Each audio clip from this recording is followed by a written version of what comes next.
Olá! Estamos aqui para dar continuidade ao nosso estudo do Evangelho segundo o Espiritismo. Nós vamos começar hoje o capítulo 17, Sede Perfeitos. Vamos fazer uma prece, agradecendo a Deus pela oportunidade, pela possibilidade de estudar e conhecer o Espiritismo, de conhecer Jesus, para que possamos direcionar as nossas vidas no caminho do bem, da verdade, da paz, da luz, do amor, já que Ele e somente Ele é o caminho, a verdade e a vida. Que assim seja. Então vamos lá.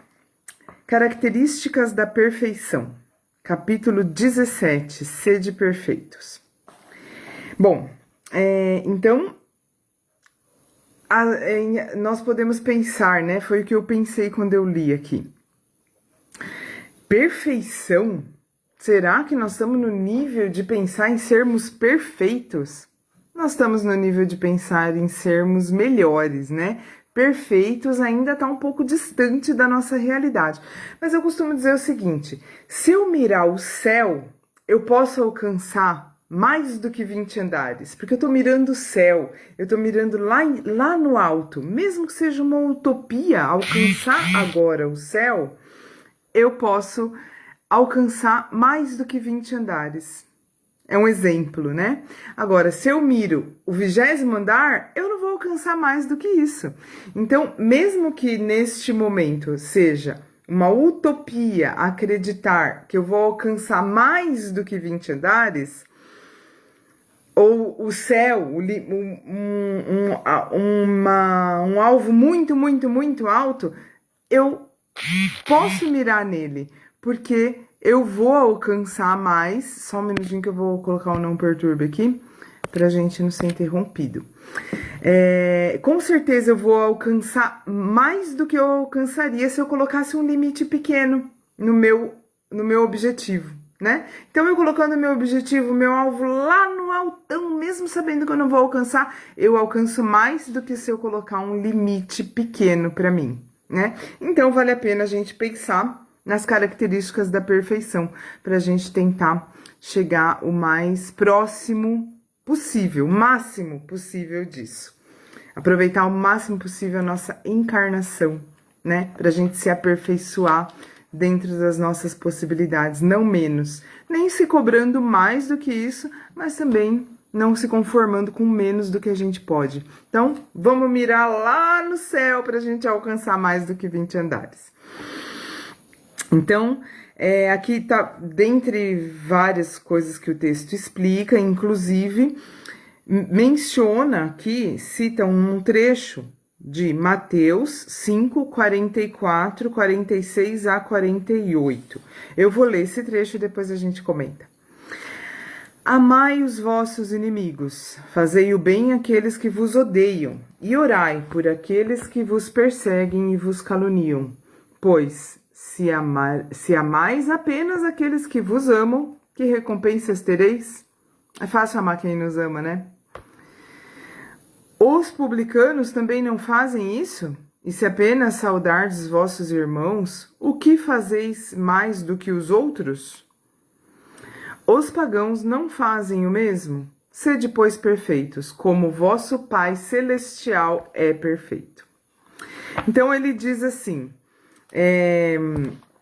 Jesus, né? Ele trouxe um modelo para que a gente busque por isso.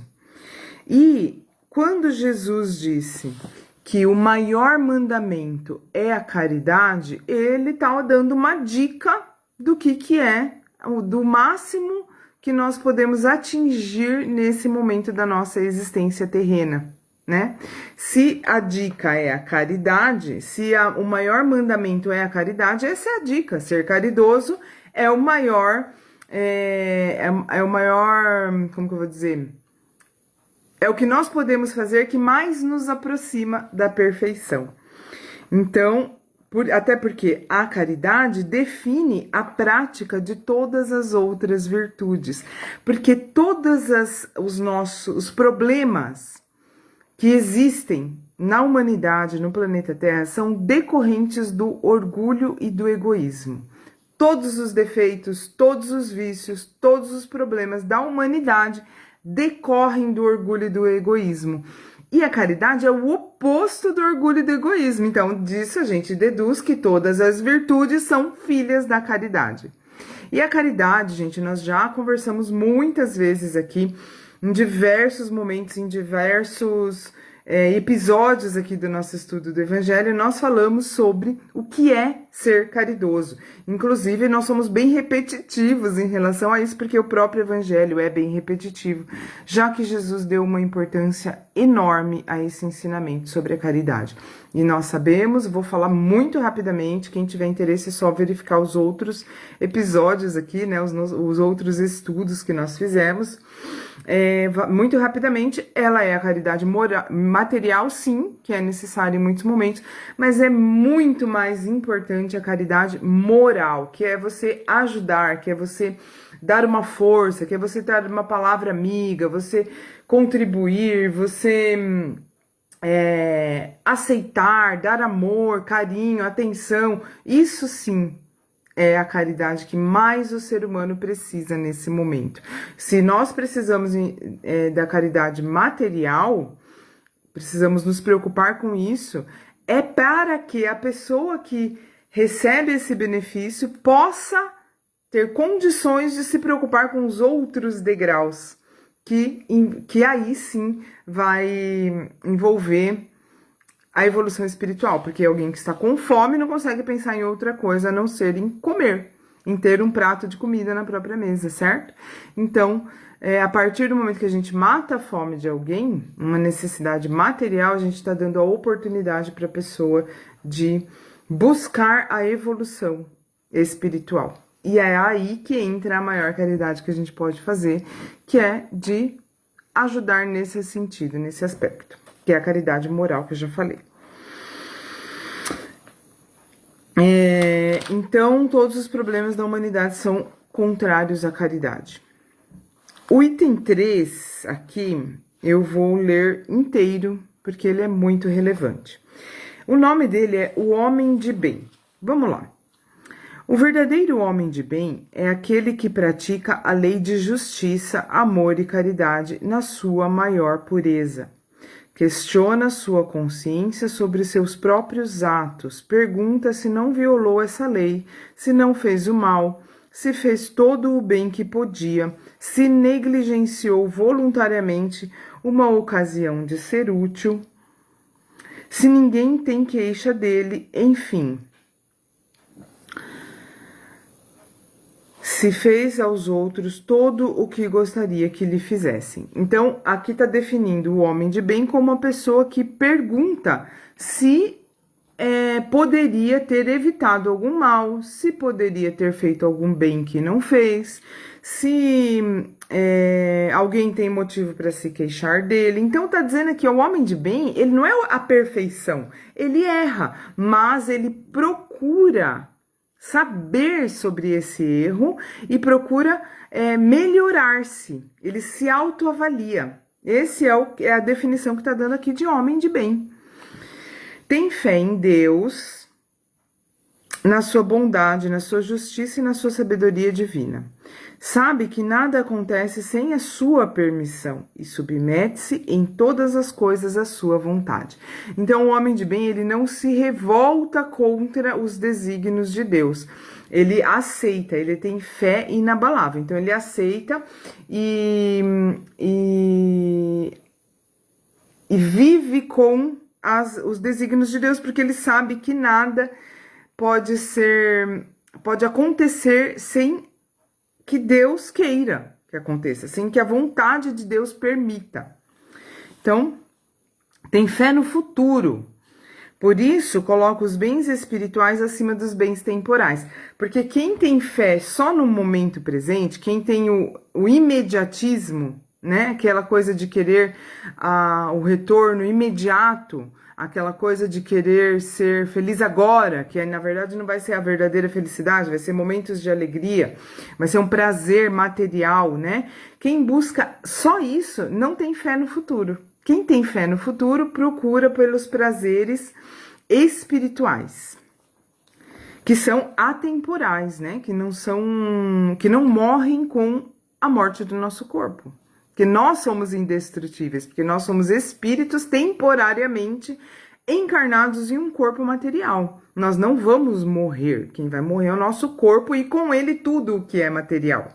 Então nós sobreviveremos a isso sempre, somos indestrutíveis e o que nós levaremos conosco serão os bens espirituais e não os bens materiais. Então quem tem fé nesse futuro, quem tem fé no algo além da vida material, vai desenvolver as virtudes, vai buscar por a conquista de bens espirituais e não de bens materiais, que esses são perecíveis e não perduram mais do que a nossa vida, que é muito curta diante da eternidade, que é o que nós vamos viver, a eternidade. Sabe que todas as alternativas da vida, todas as dores, todas as decepções são provas ou expiações e as aceita sem lamentações. Por quê? Sabe que é passageiro, que é um momento de prova, que é como exatamente uma prova mesmo de escola, que você vai lá ver o que você aprendeu, vamos ver aí que de virtudes você desenvolveu. Aí tem que passar pelas provas das dificuldades da vida para verificar se coloca em prática, se já aprendeu o suficiente para colocar em prática nas dificuldades da vida, a paciência, a tolerância, o amor, o amar ao próximo, o amar os vossos inimigos, coisas difíceis de se fazer. Então, por isso, nós somos provados a todo momento, enquanto estamos encarnados nesse momento do planeta Terra, que é um momento exatamente para nós provarmos aquilo que nós aprendemos.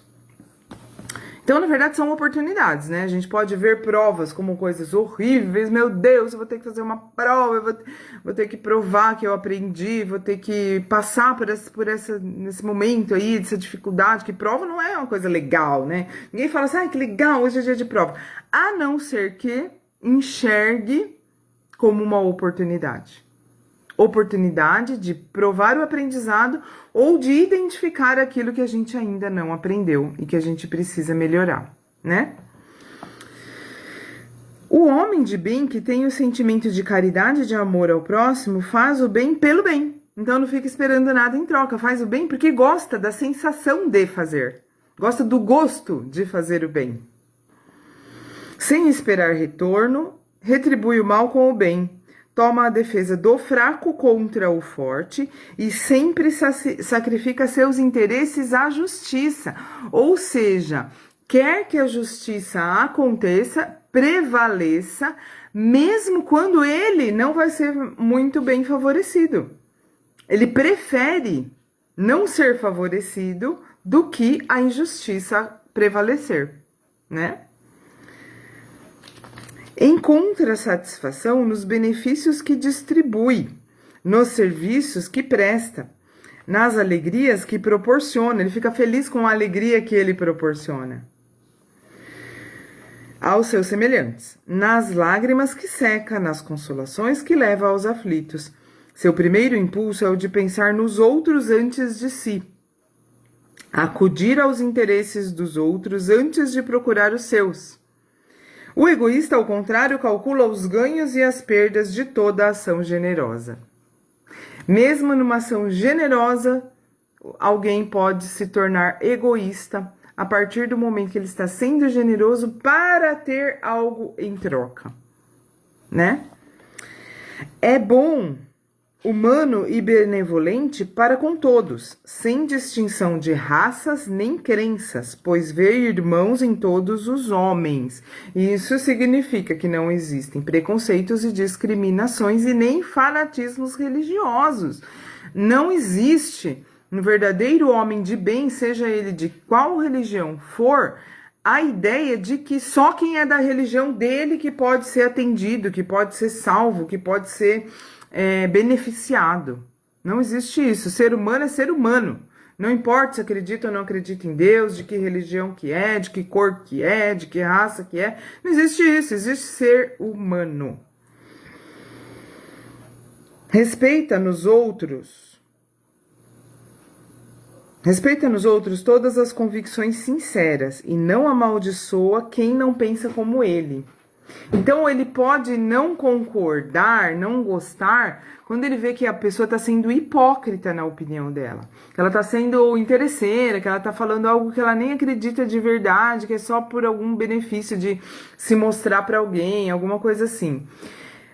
Mas ele, mesmo quando é contra o que ele pensa, é uma opinião contrária, ele respeita se for sincera, né? Ninguém é obrigado a concordar com a gente, pra gente gostar da pessoa. Só vou gostar da pessoa se ela concordar comigo. Isso é infantilidade. Em todos os momentos, a caridade é o seu guia, tendo como certo que aquele que prejudica os outros com palavras maldosas, que agride os sentimentos de alguém, com seu orgulho ou seu desdém, que não recua perante a ideia de causar um sofrimento. Ai, é triste, né? Como tem isso, né? Temos que ver se nós, em algum momento, não somos assim também, né? Mas agora, falando de uma forma geral, a gente vê isso nitidamente. Algumas pessoas que percebem que vão causar um sofrimento e continuam, né? Tratam as outras pessoas com orgulho, com desdém. Uma contrariedade, ainda que ligeira, quando poderia evitá-la. Então, permite que aconteça uma contrariedade quando poderia evitá-la. Quando você vê que tem uma coisa que você pode evitar e que vai machucar o coração da pessoa, pô, evita, né? Evita. Tem gente que até sente prazer nisso, né? Em ver o outro se ferrando, desculpa o termo. Tá. Então, em todos os momentos, a caridade é o guia, tendo como certo que aquele que prejudica os outros com palavras maldosas, que agride seus sentimentos, que o trata com orgulho e desdém, não recua perante a ideia de causar sofrimento ou contrariedade, ainda que ligeira, quando poderia evitá-la, falta ao dever do amor ao próximo e não merece a clemência do Senhor. Então, gente, nós não estamos falando aqui só de você propositalmente fazer uma maldade a alguém. Só o fato de não evitar que um constrangimento seja causado, podendo evitar isso, já é contrário à atitude do homem de bem. Não tem nem ódio, nem rancor, nem desejo de vingança. Não tem nem ódio, nem rancor, nem desejo de vingança. A exemplo de Jesus, não precisa falar mais nada, né, gente? Exemplo de Jesus é exemplo de Jesus. Às vezes, você consegue imaginar Jesus com ódio, com rancor e querendo se vingar de alguém? Impossível. Não tem ódio, nem rancor, nem desejo de vingança. A exemplo de Jesus, perdoa e esquece as ofensas e apenas se recorda dos benefícios, pois sabe que será perdoado conforme perdoou, como está na oração que Jesus nos ensinou. Perdoa as nossas ofensas, assim como nós perdoamos os nossos ofensores. Está no Pai Nosso. É indulgente para com as fraquezas dos outros, porque sabe que ele mesmo precisa de indulgência. E se recorda das palavras do Cristo, que aquele que estiver sem pecado, atire a primeira pedra. Quem é você para julgar? Né? Jesus perguntando, porque eu não tenho condição de fazer essa pergunta. Então, Jesus, quando diz isso, aquele que nunca pecou, que atire a primeira pedra, quando ele diz isso, ele está querendo dizer isso. Quem é você para julgar? Eu me incluo nas pessoas para quem Jesus perguntaria, né? E não na posição de quem está perguntando. Não se satisfaz em procurar defeitos nos outros, nem em colocá-los em evidência. Se a necessidade o obriga a fazer isso, procura sempre o bem que possa atenuar o mal. Precisamos aprender a fazer isso, né? Estuda suas próprias imperfeições e trabalha sem cessar para combatê-las. Emprega todos os seus esforços para poder dizer no dia seguinte que há nele algo de melhor do que no dia anterior. Percebam que não se exige de nós a perfeição. Se exige de nós, que a nossa própria consciência exige de nós, que amanhã nós possamos ser melhores do que fomos hoje. E todo dia consecutivamente, 0,5%. Não é 100%. é todo dia um pouquinho melhor. Se seria injusto exigir de nós mesmos 100% de perfeição, ou um montante maior do que um pouquinho, só ser um pouquinho melhor do que foi ontem já é buscar a evolução espiritual. Seria injusto exigir de nós um salto tão grande assim, sendo que nós estamos aqui exatamente para aprender. A gente não pode exigir do aluno no primeiro dia de aula que ele saiba aquilo que vai ser dito no final, no último dia de aula, não é mesmo? Então vamos lá. Não estuda as próprias imperfeições, já falei. Não se exalta a si mesmo, nem seus talentos à custa de outrem. Ao contrário, aproveita todas as ocasiões para ressaltar as qualidades do outro. A pessoa, ao invés de ressaltar os defeitos, ela vê a qualidade da pessoa, ela faz questão de ressaltar, de divulgar, inclusive, essas qualidades. Não se envaidece de sua riqueza, nem de suas vantagens pessoais, pois sabe que tudo o que lhe foi dado pode ser retirado. É aquilo que eu falei. Se não for retirado ao longo da vida, no mínimo, quando a gente morrer, o corpo morrer, vai acabar. Então a gente tem que se sentir cumprindo com o nosso dever, sendo uma pessoa de bem, quando a gente está procurando bens espirituais e usando os bens materiais como meios e não como finalidade da nossa vida. Bem material é bom? É bom. É importante? É importante. Saúde física é bom? É importante. Cuidar do corpo? Tudo isso, tudo que é material é importante, sim. Mas é meio para que seja possível atingir os verdadeiros bens, que são os bens espirituais, que são os que a gente nunca vai perder. Não pode morrer quantas vezes for, que nós vamos morrer. Nós mesmos não vamos morrer, só o espírito, só o corpo que morre. E o espírito continua vivo para sempre com todos os bens que ele conquistou, bens espirituais. Usa sem exagero dos bens que lhe são concedidos, pois sabe que se trata de um depósito do qual deverá prestar contas. No capítulo anterior nós falamos sobre isso, o emprego da riqueza, o que fazer com a riqueza, que é a mesma coisa que todas as questões materiais, tem que ser meios para um bem maior e coletivo. Então a riqueza vai existir, ela vai existir para algumas pessoas mais do que para outras. Para algumas pessoas vai ser uma prova que vai acabar com a pessoa porque ela pode não conseguir superar e aí ela cai na ostentação, ela cai na utilização da riqueza apenas em benefício próprio, e para outras pessoas vai ser uma coisa maravilhosa, porque ela vai gerar empregos, ela vai usar essa riqueza para beneficiar outras pessoas, e aí ela vai passar na prova da riqueza. A gente falou isso no capítulo anterior. Então vamos lá, usa sem exagero, tá falando do homem de bem, o que ele faz? Usa sem exagero dos bens que lhe são concedidos. Oi, Lu, tudo bem? Isso mesmo, é a oportunidade que a pessoa tem de reparar as injustiças, as faltas de oportunidades que às vezes existem, né? A gente falou bastante sobre isso Não foi ontem, foi uns dias atrás, quando eu falei sobre utilidade providencial da riqueza, que está aqui no capítulo anterior. Olha os temas aqui, ó. Desigualdade das riquezas, por que existe? Porque é uma coisa que dói o coração da gente, né? Às vezes parece até uma injustiça, assim, algumas pessoas que parecem, aos nossos olhos, não merecerem, terem tantas coisas materiais, terem uma vida confortável, tranquila, e outras com tantas dificuldades que dói o nosso coração de ver, né? E aí aqui tá explicando por que isso acontece e como que nós podemos encarar tudo isso quando somos a pessoa com muita dificuldade e quando somos a pessoa que tem a oportunidade de contribuir com quem tá com muita dificuldade. Então, falou sobre a parábola dos talentos, a verdadeira propriedade, que é a espiritual, o emprego da riqueza, o que fazer com ela e o desprendimento dos bens terrenos. É muito interessante. E é bem isso que você falou. Vai reparar as injustiças. Eu estudei essa semana sobre isso e compreendi que a riqueza é uma prova. É uma prova.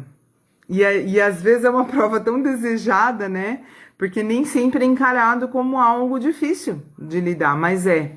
É muito difícil de lidar porque tem as tentações, né? O que a gente chama de tentações, aumentam muito. Porque quando você tem grana, né? Quando a gente tem grana, é muito mais fácil a gente se entregar aos prazeres materiais. Porque como você vai se entregar aos prazeres materiais se o dinheiro tem só para comer? Né? Como que você vai fazer para beber um monte, para usar droga, para ter questões sexuais em abundância? É muito mais fácil com bastante dinheiro, né? Então, é uma prova muito grande, porque fica muito fácil se entregar ao prazer material. Por isso que a riqueza, às vezes, do ponto de vista espiritual e não do ponto de vista material, é uma prova mais difícil que a pobreza. Não, a gente não deve desejar a pobreza, pelo contrário, né, gente? Já falamos também sobre isso aqui. Mas é sim uma prova muito difícil.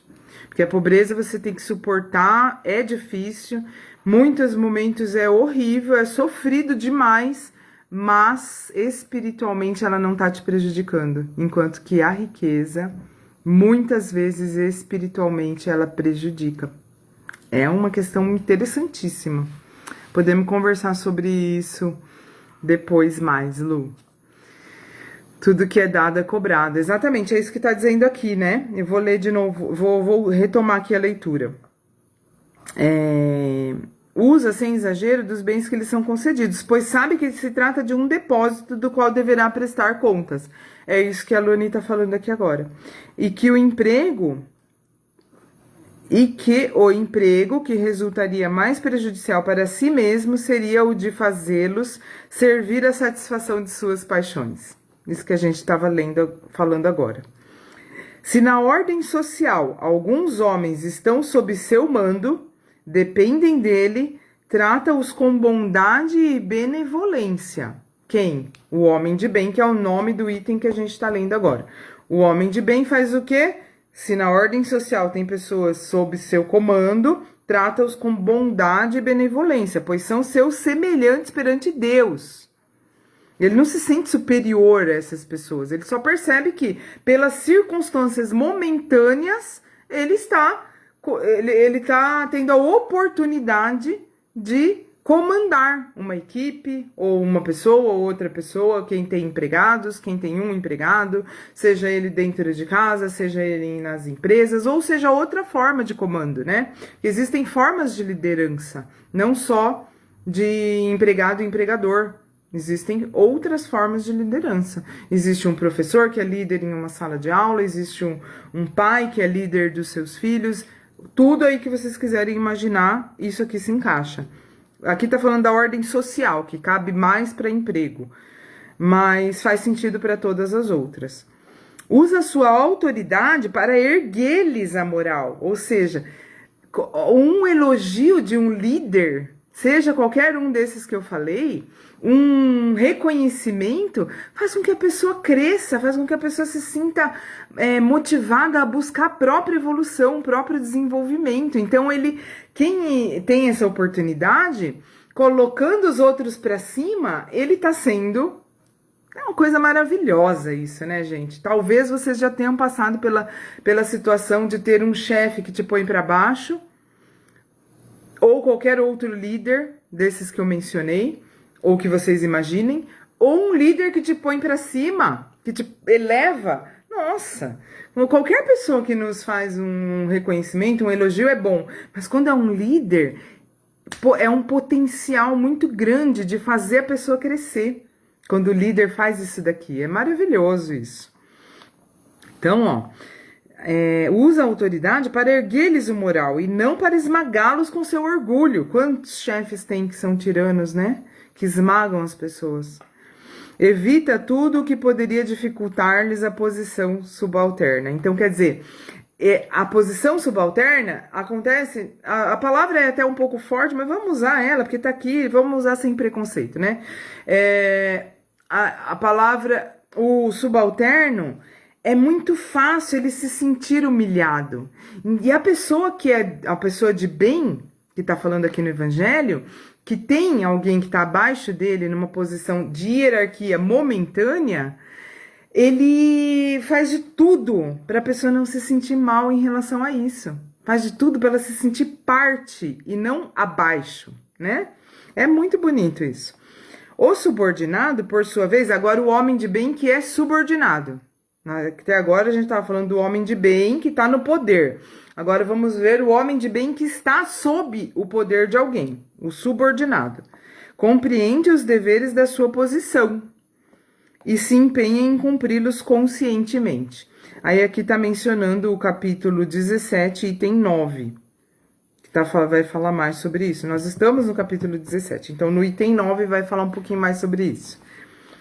Finalmente, o homem de bem respeita todos os direitos que as leis da natureza dão aos seus semelhantes, como gosta que os seus sejam respeitados. Então, não é a relação completa de todas as qualidades que distingue o homem de bem, mas quem quer que se esforce para possuí-las está no caminho que conduz a todas as outras. Então, é aquilo que eu falei antes, é um caminho. Não é uma exigência de você saber tudo e fazer tudo. É um caminho que a gente vai angariando. Eu gosto muito dessa ideia de não exigir de nós, né? Ficar se culpando, se exigindo, se martirizando, achando que tem que fazer mais do que é capaz de fazer. Mas também não se conformar com menos do que é capaz de fazer. Então, na medida das minhas possibilidades, sabendo que eu fiz o máximo que eu podia para o dia de hoje, dormir tranquilo, fazer uma autoanálise, uma reflexão sobre si mesmo, sobre suas próprias atitudes e dormir tranquilo, sabendo que hoje eu cumpri com aquele percentualzinho pequeno que eu podia fazer no dia de hoje. Não se conformar com menos e nem se exigir mais, porque a gente não está ainda na posição de se exigir perfeição, né? Chegaremos lá, mas ainda não estamos. Agora, vou comentar aqui mais um item, que é o item 4, os bons espíritas. Aqui tá falando que, dentre outras coisas, o espiritismo não estabelece nenhuma nova ordem moral. Tá falando assim, o espiritismo não veio mudar nada, não veio trazer novidade nenhuma em relação ao que Jesus já tinha dito. Ele veio só explicar algumas coisas que ficaram obscuras. Então, Jesus já trouxe toda a verdade.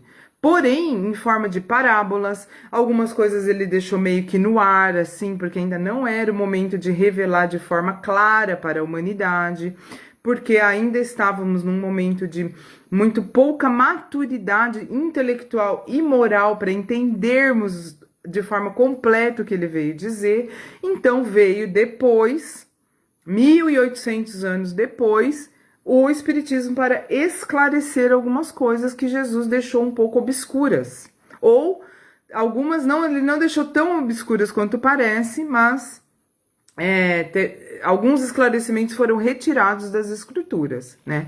Foram retirados da Bíblia. Então a gente sabe que uma parte do que Jesus disse não foi revelada para nós.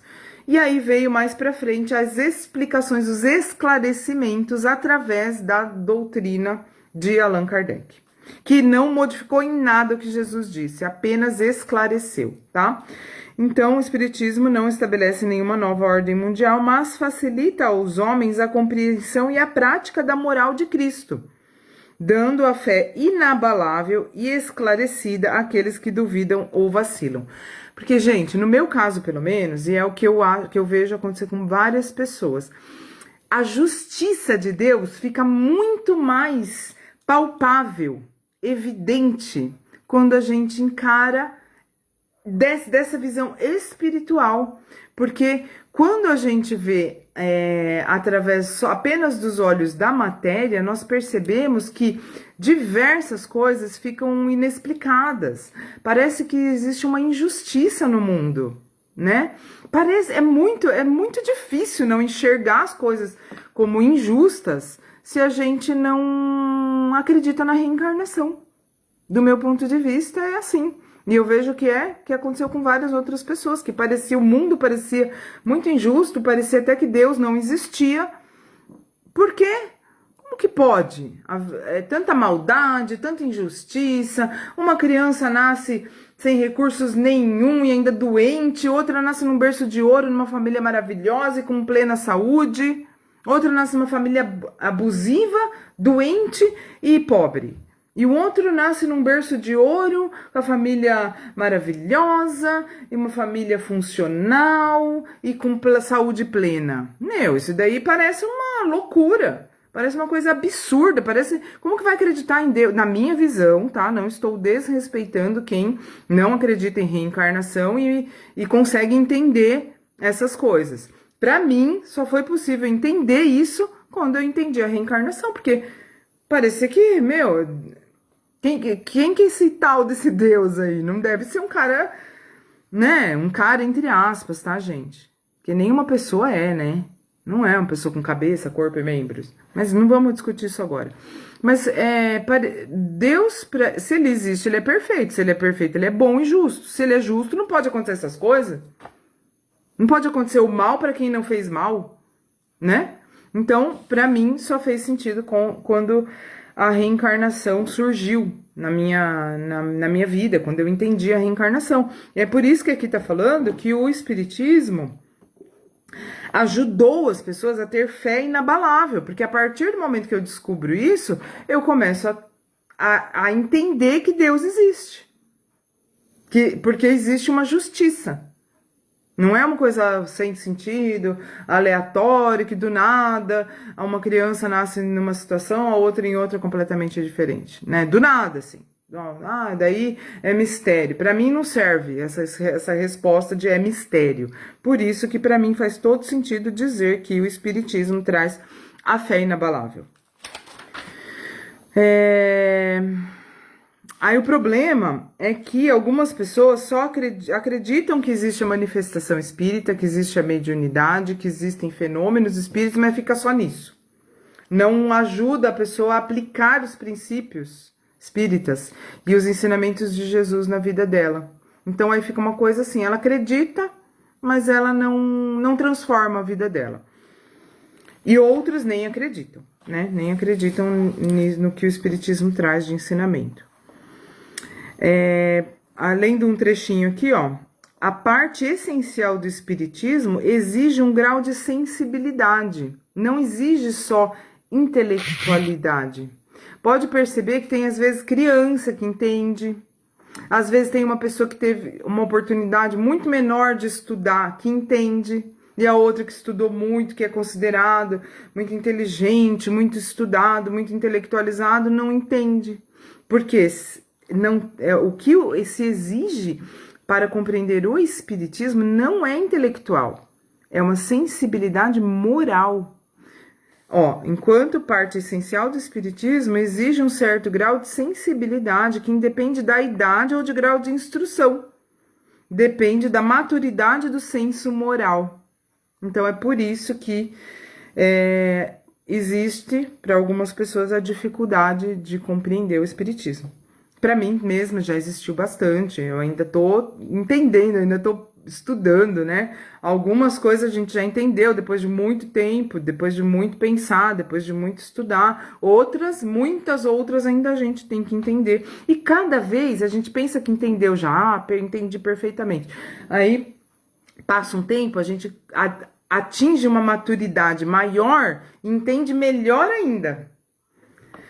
E aí, para finalizar essa parte, daí que daqui a pouquinho eu já vou ler o comentário, aquele que pode, com razão, ser qualificado como verdadeiro e sincero espírita, está num grau superior de adiantamento moral, tá? O espírito, já dominando mais completamente a matéria, dá-lhe uma percepção mais clara do futuro. Então, quer dizer, a pessoa muito materialista tem dificuldade de entender o Espiritismo. E a pessoa um pouco menos dominada pela matéria, talvez tenha uma possibilidade, talvez, porque não é certeza, não é assim, quem entende o Espiritismo é espiritualizado e quem não entende não é. Não é espiritualizado, é sensibilidade, tá? Então, os princípios da doutrina espírita fazem nele vibrar os sentimentos, não é o intelecto, que permanecem adormecidos em alguns outros. Em uma palavra, foi tocado no coração e a sua fé é inabalável.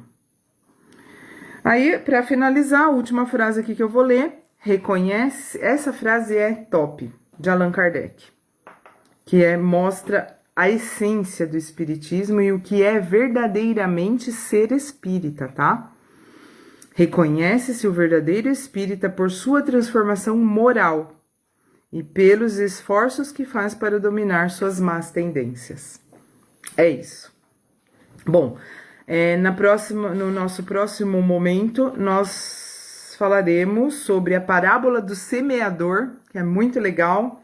Vamos continuar nesse mesmo capítulo e vamos para a parábola do semeador. Vamos falar sobre o dever, qual que é o nosso dever, a virtude, e acho que será isso, né, nesse próximo momento de estudo. Deixa eu ler o comentário. Sabe o que me veio à cabeça refletindo? Imagine que seu pai te dá inteligência, casa, recursos e muitos bens. Um planeta. Um planeta inteiro, né? A gente recebeu. Tem razão. E você e seus irmãos fazem mau uso dos recursos. Aí, nós culpamos nosso pai pelas injustiças que cometemos. Perfeito, perfeito. A gente recebe todas as possibilidades, né? Todas as oportunidades e reclama quando a gente não faz a nossa parte, culpando o nosso pai. Vou até ler de novo que eu adorei. Imagine que seu pai te dá inteligência, casa, recursos e muitos bens, um planeta. E você e seus irmãos fazem mau uso desses recursos. Aí culpam o pai. É bem isso mesmo que a gente faz com Deus, né? Pelas injustiças que nós mesmos cometemos. Mas ele nos deu tudo, nós, irmãos, que somos culpados pelas injustiças. É verdade. É verdade. E eu entendi que Deus nos deu o livre-arbítrio e os recursos necessários para vivermos bem. Mas ainda não alcançamos essa dádiva. Exatamente.